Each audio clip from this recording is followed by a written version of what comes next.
तब्बल 21 दिवसांच्या विश्रांतीनंतर वाशिम जिल्ह्यात काल विजांच्या कडकडाटासह जोरदार पाऊस। परतीच्या पावसाला जोरदार सुरुवात होणार असल्याचा हवामान खात्याचा अंदाज। या पावसामुळे सोयाबीन पिकाला मोठा फटका बसेल अशी शक्यता। परभणीमध्ये सलग दुसऱ्या दिवशी जोरदार पाऊस। उरलं पीकही हातून जाण्याची शक्यता। ऐन काढणीच्या वेळेला सोयाबीन हातून जाण्याची भीती। तासाभराच्या पावसामुळे परभणीतल्या रस्त्यांवर पाणीच पाणी। नालेसफाई नसल्याने परभणी वसमत महामार्गावर गुडघाभर पाणी साचलं।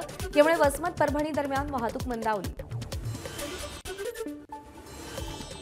मराठा आंदोलक मनोज जरांगे यांच्या समर्थनार्थ जालना जिल्हा बंदची हाक। जरांगेंच्या मागण्या मान्य करून त्यांचं उपोषण सोडवा अशी आंदोलकांची मागणी। विविध मागण्यांसाठी सकल वडार समाजाचं लातूरमध्ये रास्ता रोको आंदोलन। 7 दिवसांपासून तुकाराम मानेंचे जिल्हाधिकारी कार्यालयासमोर वडार समाजाच्या मागण्यांसाठी उपोषण। उपोषणाची दखल न घेतल्यानं लातूर औसा महामार्गावर आंदोलन। बीडच्या केज तालुक्यात पितृपक्षाच्या जेवणातून 60 जणांना विषबाधा। धारूर आणि अंबाजोगाई रुग्णालयात उपचार सुरू। नवरात्रोत्सवानिमित्त सप्तशृंगी मंदिर 24 तास दर्शनासाठी सुरू राहणार। सुरक्षेच्या दृष्टीने 65 सीसीटीव्ही कॅमेरेज लावणार। सगळ्या विभागांना चोख नियोजन करण्याच्या प्रशासनाच्या सूचना। सांगलीमध्ये टेलर्स वेलफेअर असोसिएशन महाराष्ट्र राज्य यांच्या वतीने 3 दिवसीय भव्य टेलर प्रदर्शनाचं आयोजन। उद्योगमंत्री उदय सामंत यांच्या हस्ते प्रदर्शनाचं उद्घाटन। अहमदनगर महापालिकेच्या नाट्यसंकुलाचं काम मागच्या 10 वर्षांपासून रखडलेलं। नाट्यसंकुलाचा केवळ सांगाडा उभा असून तांत्रिक अडचणींमुळे काम रखडलं। जवळपास 13 कोटी रुपये खर्च या नाट्यसंकुलाला येणार आहे। नाट्यप्रेमींमध्ये तीव्र नाराजी। पुण्यातील नवीन एअरपोर्टचं नाव जगद्गुरू संत तुकाराम महाराज असं केलं जाणार। कॅबिनेट बैठकीत हा ठराव मांडला जाईल। केंद्रीय मंत्री नितीन गडकरी आणि मुरलीधर मोहोळ पाठपुरावा करणार असल्याची माहिती।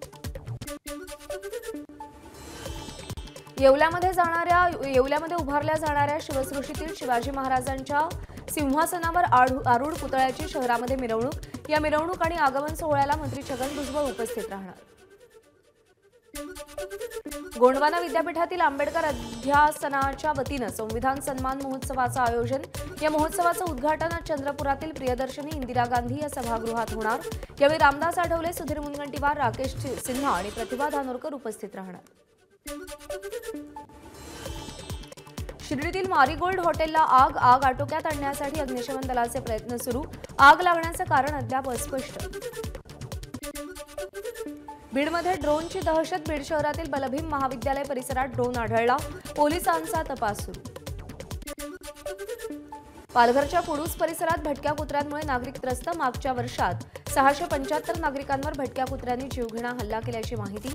यावर लवकरात लवकर उपाययोजना करण्याची नागरिकांची मागणी।